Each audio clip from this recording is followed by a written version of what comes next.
शौर्य के भारी फौलादी बूटों की थाप उस धड़कती हुई मांसल गुफा में एक खौफनाक लय बना रही थी।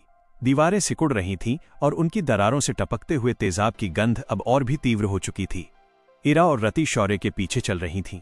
दोनों के बीच कोई संवाद नहीं था, परंतु उस घुप अंधेरे में भी उनकी खामोश ईर्ष्या की तपिश स्पष्ट महसूस हो रही थी। इरा अपनी परछाई होने का अधिकार जताना चाहती थी, जबकि रति की शांत और अटल दासी वाली चाल इरा के अहंकार को अंदर तक चीर रही थी। तभी गुफा के उस सन्नाटे को चीरते हुए एक अकल्पनीय और वीभत्स गूंज उठी। क्री-ई-ईक, वूश। इससे पूर्व की पशु मुद्रा कोई संकेत दे पाती, भूल भुलैया का गुरुत्वाकर्षण ग्रेविटी एक ही झटके में पलट गया।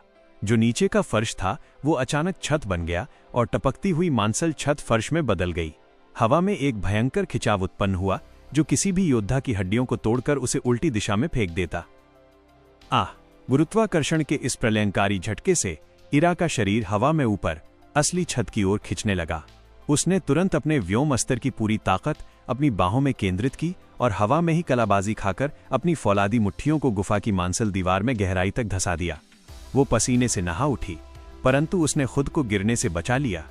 वहीं दूसरी ओर रति, उसने गुरुत्वाकर्षण के उस खिंचाव से लड़ने का कोई प्रयास नहीं किया। उसने उस बल को अपना लिया।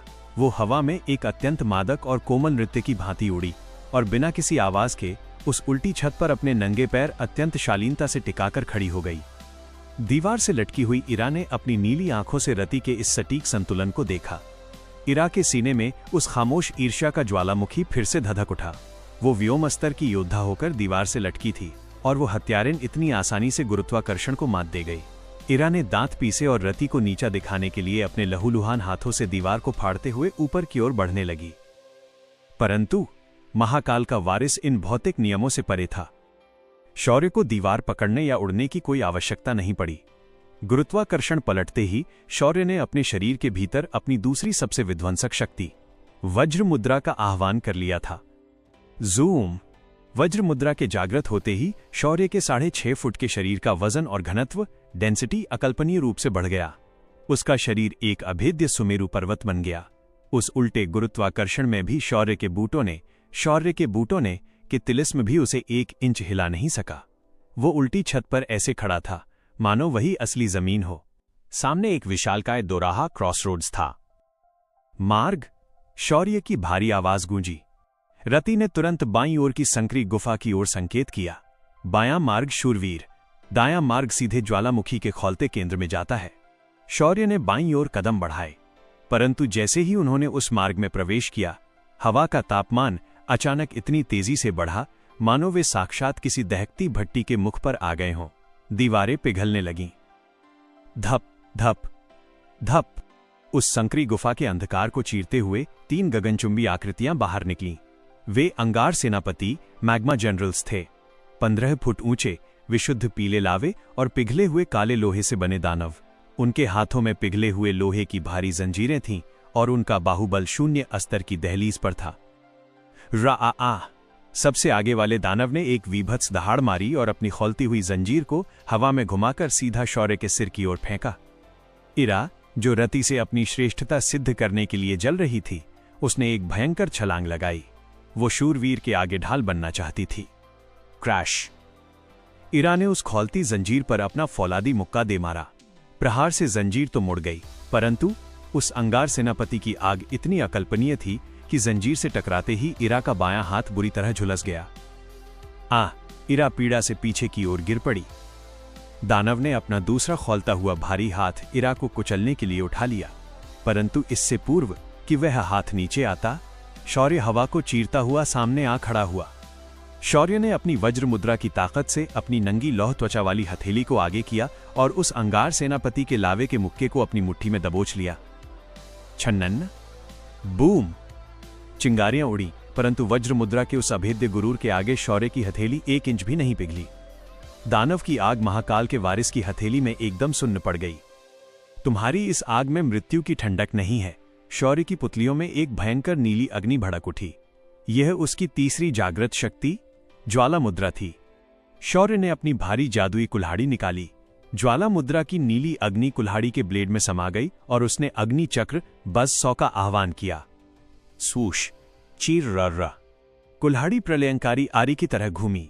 शून्य स्तर के विशुद्ध बाहुबल और नीली अग्नि ने एक ही झटके में उस अंगार सेनापति के 15 फुट के शरीर को बीच से 2 फाड़ कर दिया। दानव का लावा नीली आग के संपर्क में आते ही राख बन गया। बाकी दोनों सेनापति खौफ से पीछे हट गए। शौर्य ने अपनी घूमती कुल्हाड़ी को रोका और जमीन पर पड़ी इरा को अपनी सर्द आंखों से देखा। अहंकार और ईर्ष्या योद्धा को अंधा कर देते हैं। परछाई शौर्य की आवाज में एक फौलादी गुरूर था। मार्ग दिखाने वाली से आगे निकलने की होड़ में तुमने मृत्यु की तपन को अनदेखा कर दिया। तुम्हारी ये ईर्ष्या तुम्हारी ताकत को खोखला कर रही है। इरा ने अपना झुलसा हुआ हाथ पकड़े हुए सिर झुका लिया। रति खामोश थी, परंतु उसकी आंखों में इरा के लिए उठी दया इरा को अंदर तक जला रही थी। शौर्य ने कुल्हाड़ी को फिर से हवा में उठाया।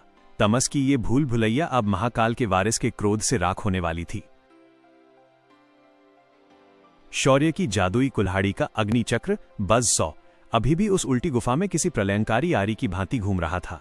एक 15 फुट ऊंचा अंगार सेनापति 2 फाड़ होकर राख बन चुका था, परंतु बचे हुए दोनों लावे के दानवों की आंखों में अब मृत्यु का खौफ और भयंकर क्रोध एक साथ उभर आया था।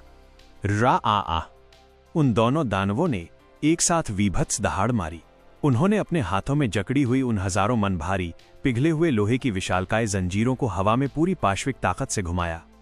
क्रैश, वूश, दोनों खौलती हुई जंजीरें हवा को चीरते हुए एक साथ दाईं और बाईं ओर से शौर्य की पसलियों को चकनाचूर करने के लिए बढ़ीं। जमीन पर असली छत पर पड़ी इरा की सांसें अटक गईं। उसका बायां हाथ पहले ही झुलस चुका था, परंतु महाकाल के वारिस ने अपनी कुल्हाड़ी नहीं उठाई। उसने अपनी नाग मुद्रा की पुतलियों को स्थिर रखा और अपने शरीर के भीतर सुप्त पड़ी अपनी दूसरी सबसे विध्वंसक शक्ति वज्र मुद्रा का पूर्ण रूप से आह्वान किया। जूम, वज्र मुद्रा के जागृत होते ही शौर्य के 6.5 फुट के शरीर का घनत्व, डेंसिटी और वजन अकल्पनीय रूप से बढ़ गया। उसकी लौह त्वचा अब केवल लोहा नहीं बल्कि किसी अभेद्य ब्रह्मांडीय ढाल में बदल चुकी थी। धड़ाम, क्रैश, दोनों खौलती हुई जंजीरें पूरी पाश्विक ताकत से शौर्य के दाएं और बाएं कंधों से टकराईं। लावे की बूंदें बारिश की तरह हर ओर छिटक गईं। परंतु जब लावे का वो धुआं हटा तो दृश्य अकल्पनीय था। शौर्य अपनी जगह से 1 मिलीमीटर भी नहीं हिला था। उसकी वज्र मुद्रा के उस अभेद्य गुरूर के आगे वे दोनों जंजीरें उसके कंधों से टकराकर मुड़ चुकी थीं, परंतु उसकी त्वचा पर एक खरोंच तक नहीं आई थी। हा, दाएं हाथ की उस स्पेसरिंग से भैरव का रूह कंपा देने वाला अट्टहास गूंजा। इन लावे के कीड़ों को क्या लगा कि ये अपनी जली हुई रस्सियों से महाकाल के सुमेरु पर्वत को हिला देंगे। शौर्य ने अत्यंत सर्द गति से अपने दोनों फौलादी हाथों को आगे बढ़ाया और उन दोनों जंजीरों को अपनी नंगी हथेलियों में दबोच लिया। तुम्हारी इस आग में मृत्यु की वो ठंडक नहीं है। शौर्य की आवाज गुफा की दीवारों को कंपा रही थी। शौर्य ने अपनी वज्र मुद्रा की ताकत से उन जंजीरों को इतनी भयंकर गति से अपनी ओर खींचा कि वे दोनों 15 फुट के विशालकाय अंगार सेनापति अपना संतुलन खोकर हवा में घसीटते हुए शौर्य की ओर आ गिरे। दानवों के बिल्कुल करीब आते ही शौर्य की पुतलियों में एक भयंकर नीली अग्नि भड़क उठी। ये उसकी तीसरी जागृत शक्ति ज्वाला मुद्रा थी। इस अज्ञात महाद्वीप पर ज्वाला मुद्रा से अधिक विशुद्ध और प्रलयंकारी अग्नि किसी की नहीं थी। जूम, शौर्य के शरीर से एक भयंकर नीली अग्नि का बवंडर उठा। शौर्य ने अपनी उस भारी जादुई कुल्हाड़ी को हवा में घुमाया। ज्वाला मुद्रा की वो नीली अग्नि अग्नि चक्र के घूमते हुए ब्लेड में पूरी तरह समा गई। तुम्हारी राख ही अब इस भूल भुलैया का मार्ग बनाएगी। शौर्य ने कुल्हाड़ी का एक अत्यंत विशुद्ध क्षैतिज प्रहार उन दोनों दानवों की ओर कर दिया। खचाक, चिर्रर्र, कुल्हाड़ी से निकली वो नीली अग्नि की लहर इतनी प्रलयंकारी थी कि उसने एक ही झटके में उन दोनों अंगार सेनापतियों की लावे की गर्दनों को धड़ से अलग कर दिया। उनका खौलता हुआ लावा ज्वाला मुद्रा की उस नीली अग्नि के संपर्क में आते ही एकदम से बुझकर राख में बदल गया। दोनों सिरकटे विशालकाय धड़ एक भारी धमाके के साथ फर्श पर गिरे और हमेशा के लिए शांत हो गए। शौर्य ने अपनी कुल्हाड़ी को झटक कर वापस अपनी पीठ पर कस लिया। स्पेस रिंग की लाल चमक अब शांत हो चुकी थी। पीछे इरा अभी भी अपने घुटनों के बल बैठी थी। उसका झुलसा हुआ हाथ भयंकर पीड़ा दे रहा था, परंतु उसकी नीली आंखों में दर्द से अधिक वो आत्मग्लानि और ईर्ष्या सुलग रही थी। रति ने अत्यंत कोमल कदमों से चलते हुए इरा के समीप आई। रति के वस्त्रों पर कोई राख नहीं थी। उसने अपने वस्त्रों के भीतर से एक अत्यंत छोटी शीशी निकाली जिसमें कोई शीतल नीले रंग का लेप, ऑइंटमेंट था। परछाई, रति की आवाज अत्यंत शालीन और मीठी थी। रक्तगिरी का ये लावा केवल त्वचा नहीं, नसों को भी गला देता है। इसे लगा लो। रति ने अपना दूधिया सफेद हाथ इरा के झुलसे हुए हाथ की ओर बढ़ाया। तड़ाक! इरा ने अपने दूसरे फौलादी हाथ से रति के उस हाथ पर एक भयंकर थप्पड़ जड़ दिया। वो छोटी शीशी छिटक कर दूर तेजाब में जा गिरी।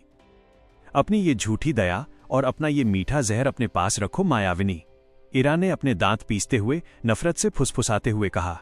उसकी आंखों से मानो आग बरस रही थी। शूरवीर के सामने अपनी ये पवित्रता का नाटक बंद करो। मैं दर्द सह सकती हूं, परंतु तुम्हारा ये स्पर्श मुझे स्वीकार नहीं है। रति ने अपने लाल पड़ चुके हाथ को देखा। उसके चेहरे पर कोई क्रोध नहीं आया।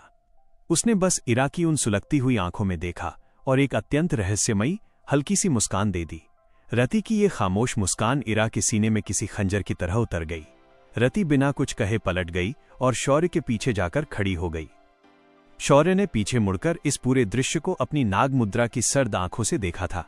यदि तुम्हारा ये आपसी जहर समाप्त हो गया हो, शौर्य की आवाज में एक ऐसा फौलादी गुरूर था जिसने उस गुफा के तापमान को एकदम सर्द कर दिया, तो अपने पैरों पर खड़ी हो जाओ इरा, क्योंकि यदि इस भूल भुलैया में तुम्हारा हाथ तुम्हारी कमजोरी बना तो मैं तुम्हें पीछे छोड़ने में एक पल का भी विचार नहीं करूंगा। शौर्य के इन शब्दों ने इरा के अहंकार को अंदर तक चकनाचूर कर दिया। वो शूरवीर की परछाई थी और आज एक हत्यारिन के कारण उसे ये सुनना पड़ रहा था। इरा ने खून का घूंट पीकर अपने दर्द को अपनी नसों में दबा लिया और खड़ी हो गई। शौर्य ने अपनी पशु मुद्रा से आगे की हवा को सूंघा। गुफा की दीवारें अब और भी तेजी से धड़कने लगी थीं। पाताल लोक के उस अंधेरे में बैठा तमस अब समझ चुका था कि महाकाल का वारिस साधारण दानवों से नहीं रुकेगा। रक्त भूल भुलैया का अगला जाल अब गुरुत्वाकर्षण का नहीं, बल्कि साक्षात भ्रम और पीड़ा का होने वाला था। सुनने के लिए बने रहें।